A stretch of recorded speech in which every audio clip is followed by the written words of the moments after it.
Finally getting some rain, but I wanted to make this quick video on these E3 First Fire spark plugs.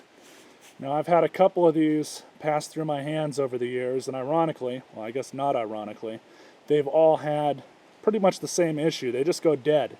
You can't get a spark out of them. There's really no bringing them back. The gap is fine, but it seems like I'm not the only one that has noticed this. These plugs go for anywhere from $3 to $5 depending on where you can get them. I know Lowe's carries them, and speaking of which, a lot of the reviews, especially on Lowe's, are really bad for these. It seems people have a lot of the same issues with them. They're just not really made all that well, and they seem to just lose their spark pretty quick. But I know that over the years, I've had lawnmowers come to me, and usually when they're given to me, people say, oh, I replaced the spark plug, and sure enough, it's got one of these on it. And I'll throw a good used spark plug in, and it'll run just fine. In fact, the lawnmower that this came off of was having that issue, and I replaced it with a good used spark plug.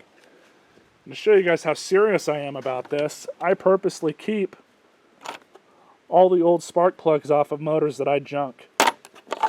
These Champion plugs hardly ever go bad. I think in the 10 years I've been messing with small engines, I've seen maybe 2 fail. These plugs, I've seen a lot more of those fail than I have Champions. But Champion's pretty much the name of the game if you want a good, decent plug. But I did just want to make this quick video about this, and definitely if you guys have had similar issues with these plugs, definitely leave a comment down below because I'd be curious to hear it. But my own personal notice, anecdotal evidence or otherwise, I would say that these plugs are not worth the money, and pay about the same amount of money or a little more for a reputable brand. Hope you guys enjoyed this video and stay tuned for more.